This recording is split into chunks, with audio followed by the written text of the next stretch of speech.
Welcome to Mr. D's Movie Club. And it is our special Memorial Day episode. So for those of you who don't know, I am a 7-year Army vet. I was a 13 Fox, which was a forward observer in the United States Army. I was enlisted, made it to the rank of Staff Sergeant. Again, served for 7 years, including over a year in Bosnia, kind of in the mid-90s. And obviously a very formative time of my life, and when Memorial Day comes around, a time of great reflection.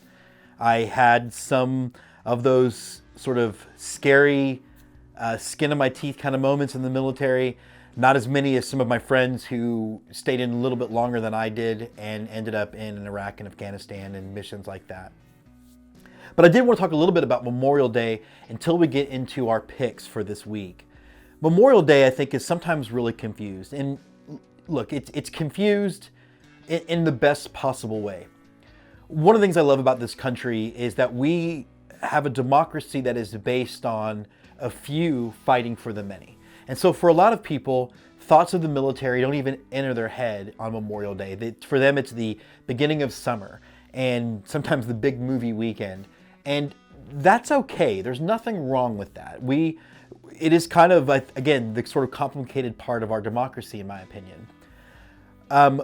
One of the things that the people want to do on this day invariably is they want to thank veterans for their service. And overall, I think this is a beautiful thing.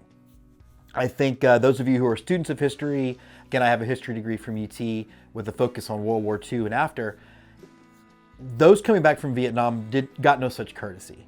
And so anytime someone says thank you for your service, as awkward as it can be because I don't really know how to respond, it's still better than what the alternative used to be in this country. But generally speaking, Memorial Day, for those of us who were in the military, is a day of remembrance. And it's a pretty somber day.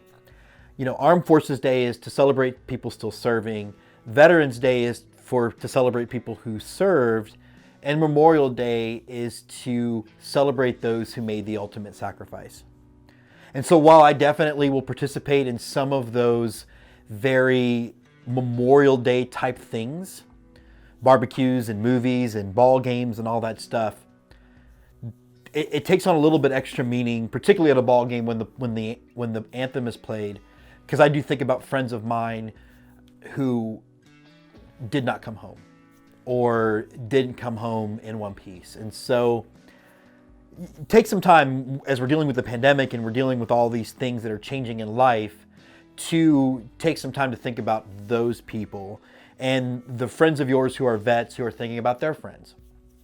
But I do have some selections today, and I did some war movies that I wanted to pick, and it was a really complicated thing to choose because finding movies that dealt with the gravity of war and the severity of war while also having it fall into the paradigm of this show, which is to be something that is family friendly or teenager friendly, is sometimes difficult.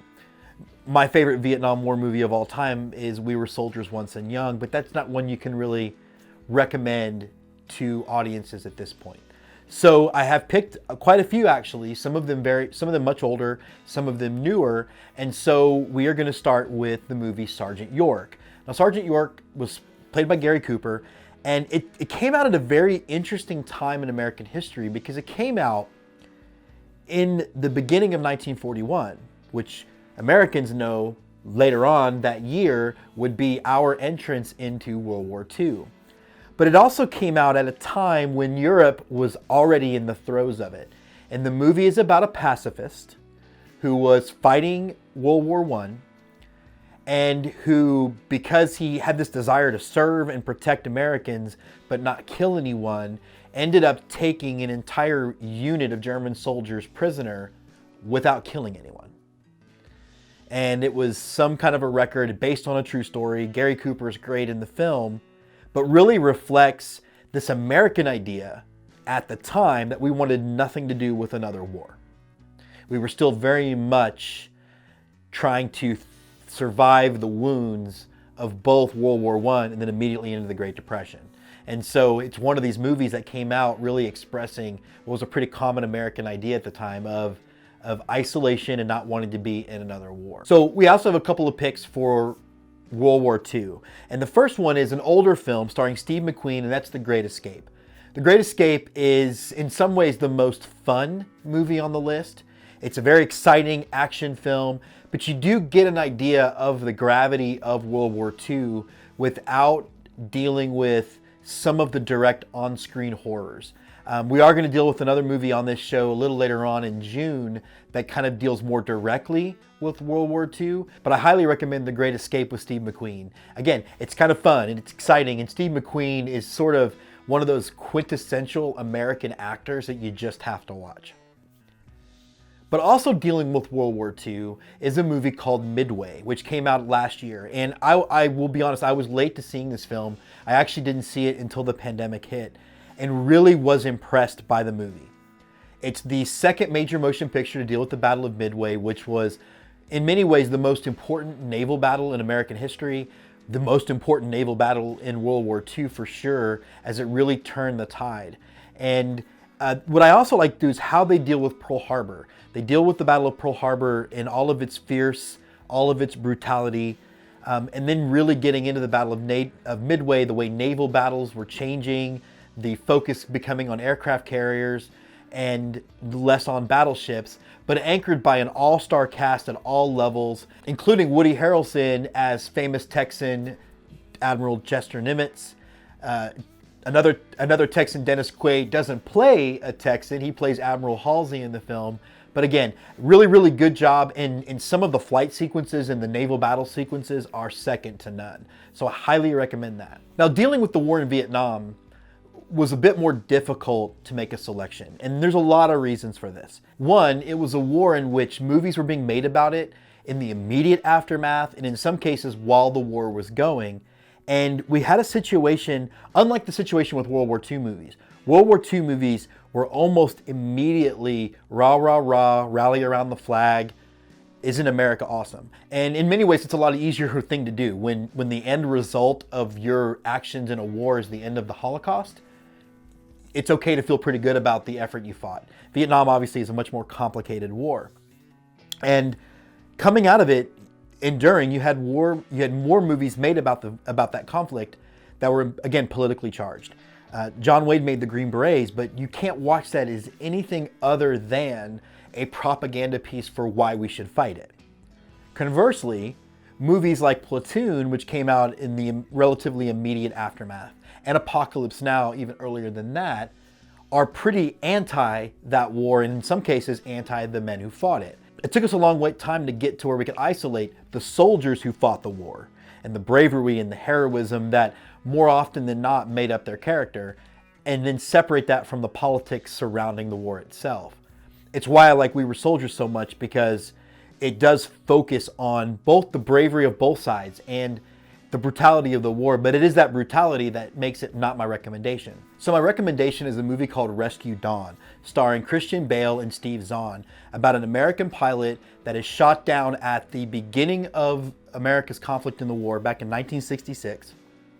I guess not the beginning if you follow the threads. At the beginning of the escalation of the conflict, and he is caught in a North Vietnamese prison and has to escape. We have a connection there with The Great Escape. This is a much more serious film. It is a much more violent film, but still rated PG-13 and approved for 15 plus on Common Sense Media. But it just shows you kind of the grit and the intensity that it took to survive those horrific conditions. Conditions that we learned about by following the life of like John McCain and folks like that. So Rescue Dawn would be my Vietnam War pick. But I do want to let you know about 3 other films that I think would be great picks for Memorial Day if you want to really do a deep dive. And they are all made by Ken Burns. And they are Ken Burns' Civil War, The War, and Ken Burns' Vietnam doc. All very different, but Ken Burns, who is the best documentarian to ever do it in this medium, really takes the time to explore all 3 of those major defining moments in American history with nuance, by showing all sides. And I think my ranking of quality would probably be Civil War, Vietnam, and then the war. And I think, you know, Civil War kind of created its own form, the pan and scam thing, what we call the Ken Burns effect, and then highlighted by all of the great actors doing all the readings of letters and things like that. It's expertly parodied in an episode of Community, in fact. Conversely, the doc on Vietnam is all in their own voices because a lot of them are still here. I highly recommend all of these projects.